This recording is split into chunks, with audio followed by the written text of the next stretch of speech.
And not only do I use elephant poop in my garden, but I get it absolutely free. Now, hopefully this isn't too wild of a concept, since after all we do use things like cow manure and chicken manure on a very regular basis to fertilize our gardens. But I'll grant you, elephant manure is a little bit exotic. So I'm sure you're wondering, how exactly do I get free elephant poop? Well, first, my co-host Oreo and I are going to focus on that free aspect, because I can't guarantee that we'll be able to get all of you free elephant manure, but hopefully we can get you other free things to help you in your garden. Some of you will be able to get elephant poop though, so make sure you stick around for those details. So the first thing you can do to check for free resources for your garden is just look up what's locally available.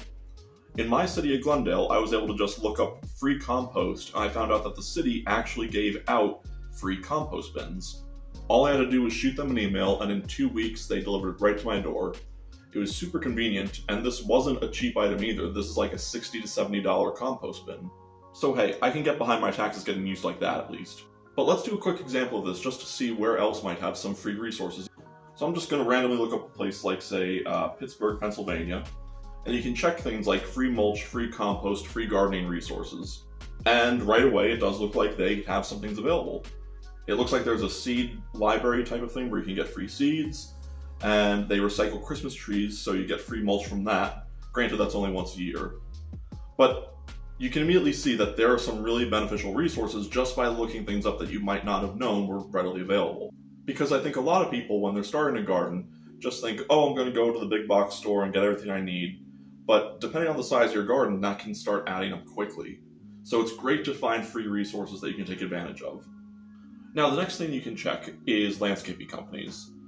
The only free thing you might get here is mulch, but what a lot of these companies are willing to do is if they're clearing a lot of debris and have put a lot of things through the wood chipper, they'll dump that mulch on your property if you just ask them.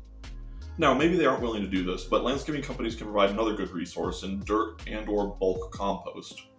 Like I was saying before, a lot of people can underestimate how much cost there is starting a garden, especially when it comes to dirt.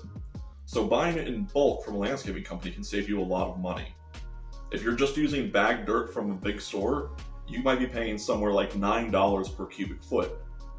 But with bulk supplies, you can get that down between $1 and $3 per cubic foot, which is huge. This is huge! That's what she said. Depending on how big your garden is.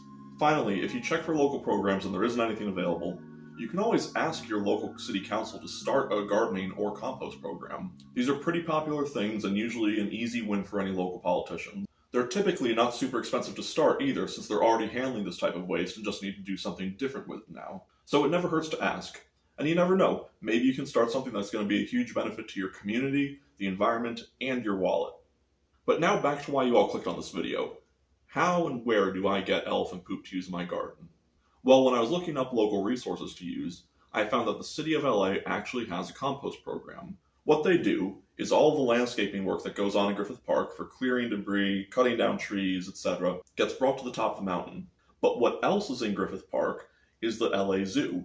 And what they do is collect all the herbivore poop from things like elephants, zebras, giraffes, antelopes, all of that, and add that to the compost as well.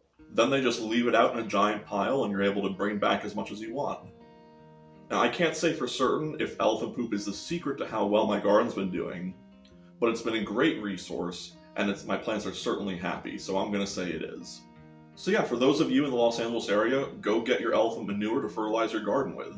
Now, for any of you who've gotten the idea of maybe I should use poop in my compost, here's a little bit of a PSA. First, never put fresh poop in your garden. It always must be broken down first in compost. Second, it's generally best to stick to things like herbivore and bird poop. Carnivore poop, like little Oreo here, is generally considered a bit dangerous as it has a much higher chance of transmitting toxins, parasites, and pathogens. So really only do that if you're a professional and you know what you're doing. I recommend just staying away from it entirely. Hopefully that was a bit unnecessary, but this is the internet after all, I have to play it safe. So hopefully that was helpful and maybe giving you guys some ideas on where you can find free resources for your garden. If you are able to find any resources, or you know your city or town does this program similar like this, please leave a comment down below so other people can know too. Anyways, till next time,